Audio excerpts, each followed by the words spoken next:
어제 서울중앙지법을 비롯한 일선 법원에서는요, 직급별 판사회의라는 게 잇따라 열렸습니다. 이유인 즉슨 사법개혁을 해보자고 판사들을 상대로 광범위하게 설문조사를 하고 세미나를 준비하던 판사들이 있었습니다. 그런데 갑자기 법원 행정처에서 그 세미나 축소해라 압박이 내려온 겁니다. 그러자 그럴 수 없다. 그 판사는 사표를 내는 일이 벌어졌고요. 논란이 상당히 커진 거죠. 그러자 법원은 그 압박 넣었다는 직원을 대기 발령시켜버립니다. 대기 발령이란 처벌을 내렸으면 이거 된 거 아니냐 하실지 모르겠습니다만 판사들의 생각은 다른 것 같습니다. 예, 판사들은 이 상황을 어떻게 보고 있는 걸까요? 법원 내부 사정을 잘 아는 분, 이정열 전 부장판사 연결을 해보죠. 이 전 판사님 안녕하세요. 네, 안녕하세요. 어제 전국 곳곳에서 열렸다는 이 판사회의, 네. 일반 회사에서는 하루에도 몇 번씩 열리는 게 회의 아닙니까? 네네. 판사회의는 좀 많이 달라요? 예, 엄청나게 다른 성격을 가지고 있죠. 어떤 겁니까? 네. 일단은 판사들도 그 국가 공무원이기 때문에 예. 집단행동 금지 조항에 적용을 받습니다. 그런데 이제 예전에 우리 역사에서 보면은 여러 번의 사법파동이 있었잖아요. 예. 이게 사실 그 집단행동 금지 조항에 저촉이 되거든요. 그런 거군요. 그래서 판사들이 그 사법행정에 참여할 수 있는 그 집단적인 행동을 할 수 있는 길을 열자라고 해서 법원조직법에 새로운 조항을 만들어서 예. 판사회의라는 제도를 뒀는데 명칭은 회의지만 예. 사실 이게 회의가 아니고 어떤 의사 결정하는 그런 기구 정도로 보시면 좋을 것 같습니다. 그렇군요. 판사회의가 열렸다는 거는 우리가 생각하는 회사에서 회의하자 하는 회의가 아닌 상당히 네. 중대한 문제가 우리 사이에 발생했다라는 시그널이란 말씀이세요. 네네. 그 판사회의가 어제 곳곳에서 전국에서 열린 겁니다. 왜 열렸는가 봤더니 사법개혁하려는 움직임을 막으려는, 즉 회방 놓으려는 법원 수뇌부의 움직임이 있다. 그게 심상치 않다. 판사들이 한마디로 이런 생각을 한 거예요. 예, 약간 구분하셔야 될 거는 예. 지금 지난달 20일 날 법원 정기 인사가 있었거든요. 예. 그래서 그 법원에서 판사들 구성이 많이 바뀌었습니다. 예. 그 인사 때문에. 그래서 인사로 구성이 바뀌게 되면은 정기적으로 판사회의가 한 번씩은 열립니다. 아하. 그래서 대체적으로는 분위기를 보니까 전체적인 그 판사회의는 아마도 인사 발령에 따른 정기 판사회의인 것 같고요. 그건 말고 직급별로 예를 들어서 이제 부장 판사회의, 단독 판사회의 이렇게 열리는 것이 상당히 주목할 만한데 그런 회의들도 여러 군데서 이루어진 것으로 알고 있습니다. 그 부분이 주목할 부분입니다. 이래저래 판사회의가 많았던 거군요. 네, 그렇습니다. 그중에서도 직급별 판사회의에 주목해야 된다. 자, 그렇다면 네네. 하나하나 짚어보죠. 네. 그러니까 사법개혁 세미나라는 걸 열려고 했는데 그거를 축소하라고 압박했던 행정처 직원 임모 차장이라는 사람이 있어요. 예. 임모 차장이라는 사람이 어떤 식으로 압박을 넣었다는 겁니까? 일단 두 가지가 있는데요. 하나는 그 설문조사를 진행했던 국제인권법연구회라는 그 법원 내 학술단체가 있습니다. 판사들의 단체예요? 동아리 같이? 네네. 예. 학술연구 모임인데요. 여기가, 임의단체 중에서는 제일 많은 사람들이 가입이 돼 있는 단체입니다. 예. 그런데 법원 내규에 보면은 이런 학술단체를 중복해서 가입하지 못한다는 거의 사문화된 조항이 하나 있는데요.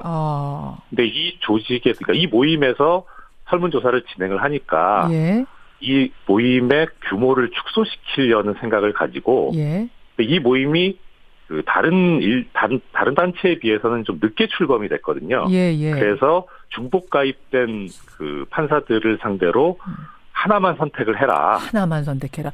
만약에 학술 단체는 공부하겠다고 모이는 건데 공부하겠다는 사람들 하나만 선택해라. 2개 하면 안 된다. 3개 공부하면 안 된다. 이런 조항도 좀 이상하긴 하네요. 네네.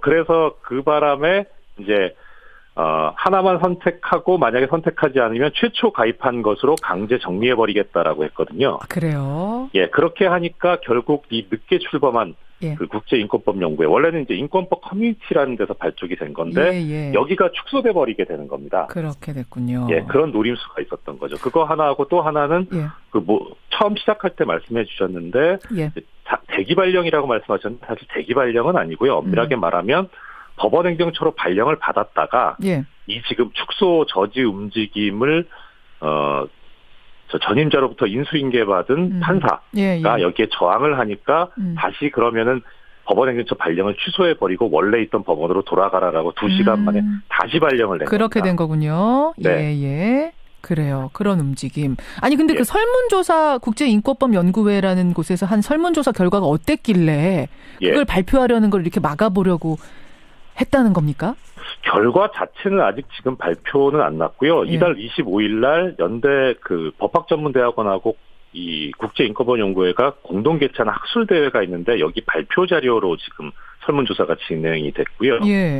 근데 이 설문조사 내용이 이제 그 대법원에서 좀 그 신경을 쓸 만한 그런 내용들입니다. 뭐 고등법원 부장판사 인사제도라든가 뭐 이 사법권의 독립이라든가 뭐 정관예우 문제라든가 이런 거를 다루고 있는데요. 문제는 전국 판사가 한 2,900여 명 정도 되는데 네, 500여 명 정도가 여기 설문조사에 응했어요. 그래서 이게 어떻게 보면 6분의 1 정도라 적게 볼 수도 있지만 판사 내부적으로 보면 상당한 숫자거든요. 500명이 설문조사에 응했다는 건 우리 그냥 일반 여론조사에서 국민 500명이 한 것과는 비교가 안 되는 상당히 큰 규모의 조사였다. 의미가 실리는 조사였단 말씀. 네네. 이 두 가지 측면에서 볼 수 있는데 하나는 예전에 있던 사법파동이 큰 반향을 불러일으켰지만 실제 참여한 판사 숫자가 1-20% 정도밖에 안 되거든요.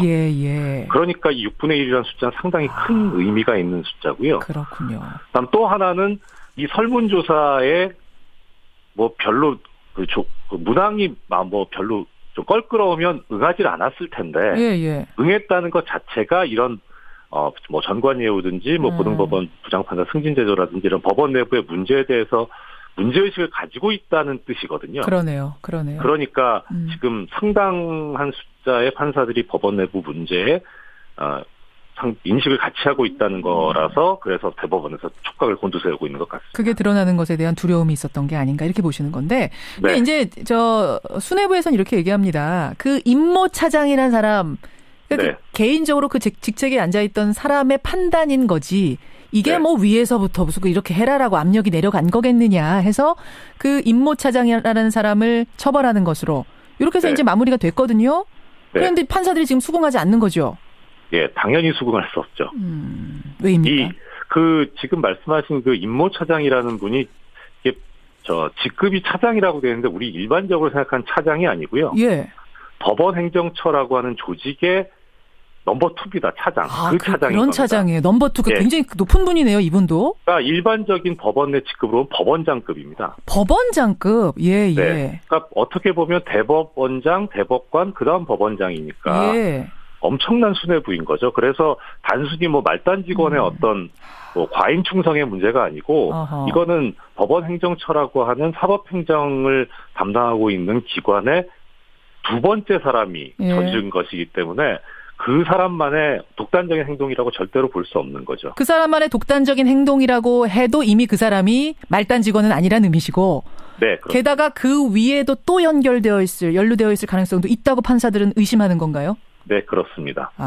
그러자. 그리고 게다가 이제 들리는 소문에 의하면 이 지금 법원 행정처뿐만이 아니라 대법원의 대법관 그 실에 재판 연구관들이 있거든요. 뭐 부장판사급들도 있고 이쪽을 통해서도 압력이 들어갔다는 소문이 있거든요. 그래서 이거는 법원 행정처만의 문제가 아니고 대법원 전체에서 조직적으로 행해진 그런 그 조치가 아닌가 그렇게 지금 의심들을 하고 있는 겁니다. 근데 지금 청취자들 문자도 들어옵니다만 지금이 어느 시대인데 학술 세미나 연다고 그걸 막으려고 이렇게 뭐 여기저기서 압력이 들어가고 이해할 수가 없다. 이런 문자들 지금 많이 들어오거든요.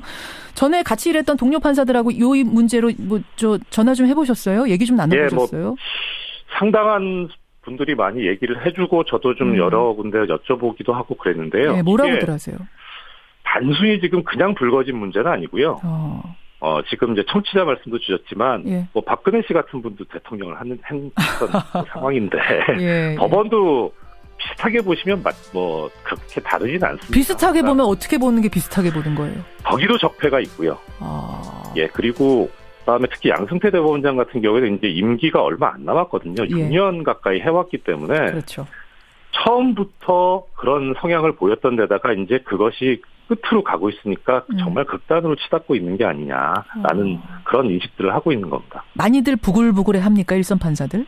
네, 정말 문제입니다. 이게 그동안에 양승태 대법원장이 인사권이나 보직권을 남용을 하면서 징계도 뭐 남발을 하고요. 그래서 뭐 예를 들어서 김동진 부장판사나 뭐 서기호 전 의원 같은 경우에 부당하게 징계받고 부당하게 재임용 탈락하고 이런 식으로 해왔기 때문에 판사들이 어떻게 뭐 할 수 있는 방법이 없었던 데다가 결국은 뭐 그 전임 대법원장 시절이긴 하지만 신영철 전 대법관의 그 촛불 사건, 배당 조작 사건 있었잖아요.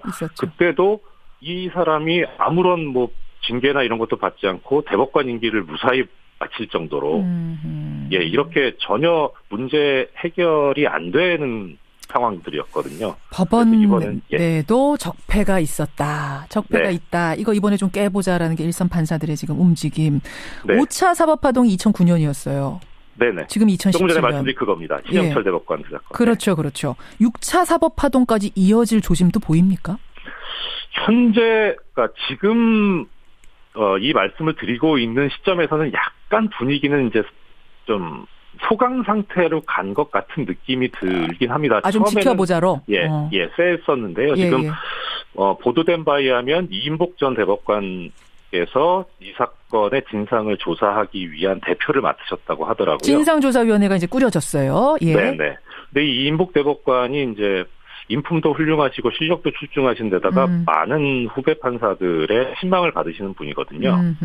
그래서 일단은 한번 지켜보자라는 움직임이 나오고는 있는데 그런데 이제 이 사건의 본질을 제대로 보고 있는 사람들은 아까 말씀하셨던 임모차장 이 사법연수원으로 보직을 바꾸고 그렇게 뭐 일선에서 물러나게 한 거하고 진상조사위원회가 꾸려진 것만 갖고는 결국은 또 본질이 덮여질 수 있다 예전처럼. 그리고 중요한 것은 이게 그러니까 어떤 그 학술 모임 저지라든가 설문조사 반향을 축소하거나 이런 게 본질이 아니고 결국은 사법부 내에서 판사들의 재판권을 침해하고 인사권을 가지고 내부로부터의 사법부의 독립을 흔드는 이런 것을 어떻게 이제 막을 것이냐 하는 게 본질인데 그 본질로 알겠습니다. 과연 갈 수 있을 것인가가 문제죠. 여기까지 말씀 듣죠. 6차 사법파동까지 정말 이어지는 건 아닌가 걱정스러운 상황. 이정렬 전 판사 고생하셨습니다. 고맙습니다. 감사합니다. 만들어서 판사 회의라는 제도를 뒀는데 명칭은 회의지만 사실 이게 회의가 아니고 어떤 의사 결정하는 그런 기구 정도로 보시면 좋을 것 같습니다. 그렇군요. 판사회의가 열렸다는 거는 우리가 생각하는 회사에서 회의하자 하는 회의가 아닌 상당히 중대한 문제가 우리 사이에 발생했다라는 시그널이란 말씀이세요. 네네. 그 판사회의가 어제 곳곳에서 전국에서 열린 겁니다. 왜 열렸는가 봤더니 사법개혁하려는 움직임을 막으려는, 즉 회방 놓으려는 법원 수뇌부의 움직임이 있다. 그게 심상치 않다. 판사들이 한마디로 이런 생각을 한 거예요. 약간 구분하셔야 될 거는 지금 지난달 20일 날 법원 정기 인사가 있었거든요. 그래서 연결을 해보죠. 이전 판사님 안녕하세요. 네, 안녕하세요. 어제 전국 곳곳에서 열렸다는 이 판사회의, 일반 회사에서는 하루에도 몇 번씩 열리는 게 회의 아닙니까? 네네. 판사회의는 좀 많이 달라요? 엄청나게 다른 성격을 가지고 있죠. 어떤 겁니까? 일단은 판사들도 그 국가 공무원이기 때문에 집단행동 금지 조항에 적용을 받습니다. 그런데 이제 예전에 우리 역사에서 보면은 여러 번의 사법파동이 있었잖아요. 이게 사실 그 집단행동 금지 조항에 저촉이 되거든요. 그런 거군요. 그래서 판사들이 그 사법행정에 참여할 수 있는 그 집단적인 행동을 할 수 있는 길을 열자라고 해서 법원조직법에 새로운 조항을 개혁 세미나라는 걸 열려고 했는데 그거를 축소하라고 압박했던 행정처 직원 임모차장이라는 사람이 있어요. 임모차장이라는 사람이 어떤 식으로 압박을 넣었다는 겁니까? 일단 두 가지가 있는데요. 하나는 이 그 설문조사를 진행했던 국제인권법연구회라는 그 법원 내 학술단체가 있습니다. 판사들의 단체예요? 동아리 같이? 네네. 학술연구 모임인데요. 여기가 임의단체 중에서는 제일 그 많은 사람들이 가입이 돼 있는 단체입니다. 그런데 법원 내규에 보면은 이런 학술단체를 중복해서 가입하지 못한다는 거의 사문화된 조항이 하나 있는데요. 근데 이 조직에, 그러니까 이 모임에서 설문조사를 진행을 하니까 이 모임 각 법원에서 판사들 구성이 많이 바뀌었습니다. 그 인사 때문에. 그래서 인사로 구성이 바뀌게 되면은 정기적으로 판사회의가 한 번씩은 열립니다. 아하. 그래서 대체적으로는 분위기를 보니까 전체적인 이 그 판사회의는 아마도 인사 발령에 따른 정기 판사회의인 것 같고요. 그건 말고 직급별로 예를 들어서 이제 부장 판사회의, 뭐 단독 판사회의 이렇게 열리는 것이 상당히 주목할 만한데 그런 회의들도 여러 군데서 벌어진 것으로 이루어진 것으로 알고 있습니다. 그 부분이 주목할 부분입니다. 이래저래 판사회의가 많았던 거군요. 네, 그렇습니다. 그중에서도 직급별 판사회의에 주목해야 된다. 자, 그렇다면 하나하나 짚어보죠. 네. 그러니까 사법계 어제 서울중앙지법을 비롯한 일선 법원에서는요. 직급별 판사회의라는 게 잇따라 열렸습니다. 이유인 즉슨 사법개혁을 해보자고 판사들을 상대로 광범위하게 설문조사를 하고 세미나를 준비하던 판사들이 있었습니다. 그런데 갑자기 법원 행정처에서 그 세미나 축소해라 압박이 내려온 겁니다. 그러자 그럴 수 없다. 그 판사는 사표를 내는 일이 벌어졌고요. 논란이 상당히 커진 거죠. 그러자 법원은 그 압박 넣었다는 직원을 대기 발령시켜버립니다. 대기 발령이란 처벌을 내렸으면 이거 된 거 아니냐 하실지 모르겠습니다만 판사들의 생각은 다른 것 같습니다. 판사들은 이 상황을 어떻게 보고 있는 걸까요? 법원 내부 사정을 잘 아는 분, 이정열 전 부장판사.